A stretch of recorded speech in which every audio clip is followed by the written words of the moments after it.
These deviled eggs are so devilishly good. You're going to go to the beach before you go to church this year. The church before you go to the beach. Maybe less devilish.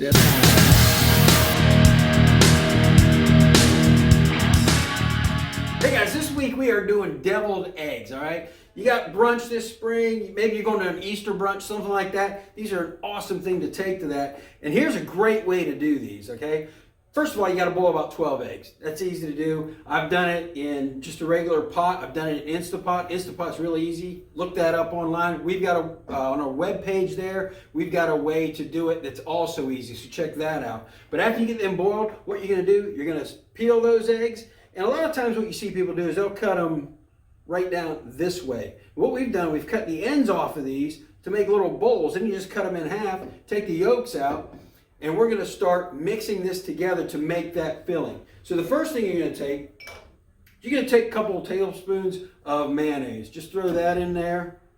Just pop it right in there. And then we're going to take some Dijon, say it however you want to, mustard. And we are going to put about half as much of that in there. And you can squeeze this out like that. I love Dijon mustard. If you don't want to use Dijon, you can use just spicy brown mustard, whatever you like more, but I really like this Dijon mustard in mine.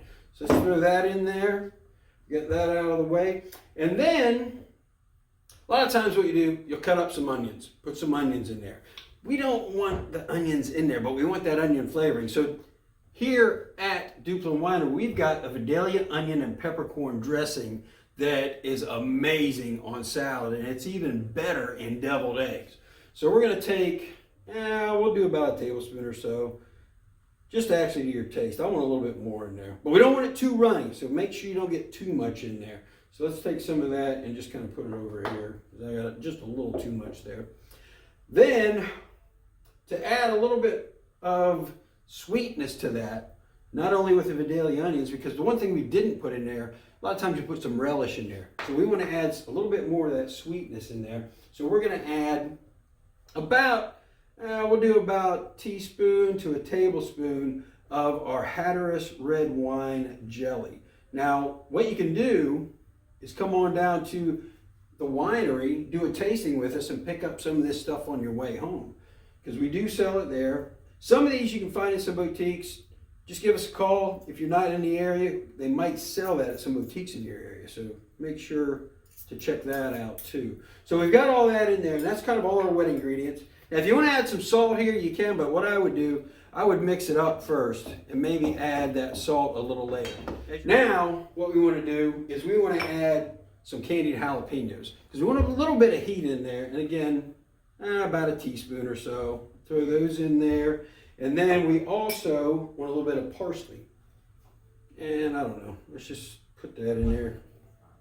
And this is for some color in there, not too much though, because we're going to use that afterwards also as a little bit of a topping on there.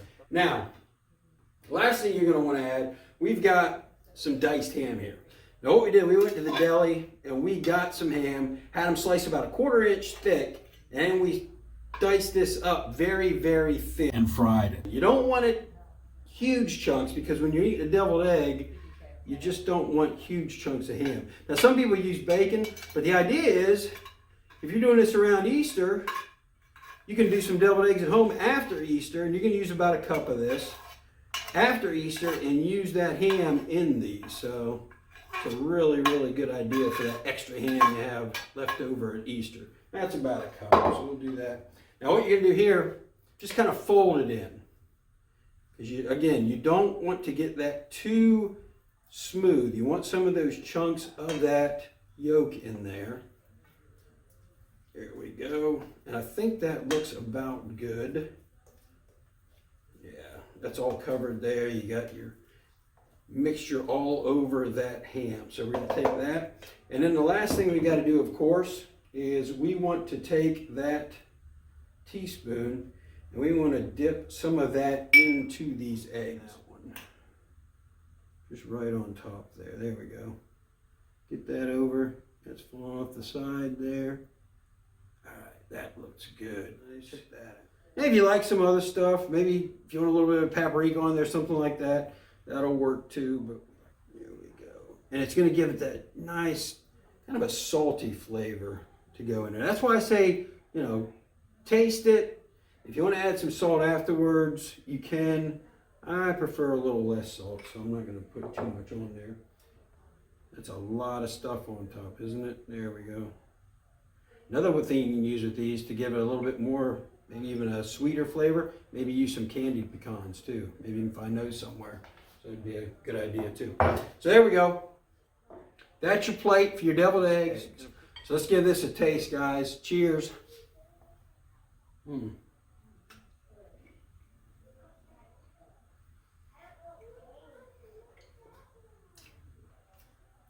Definitely get that jalapeno in there. Those jalapenos are candied jalapenos. So you get that sweetness along with that heat. The salt on top of that ham, all that mixed together. Of course, you gotta have a drink. So let's take a drink of this. Oh yeah, that is just all that stuff together. I just got a crunch of one of those pecans. They're great. Guys, you gotta try this. Take it with you next party. People will love it. Thanks for joining us. We'll see you next time. Stay safe. We'll see you on the other side. This is Frank. I'm out.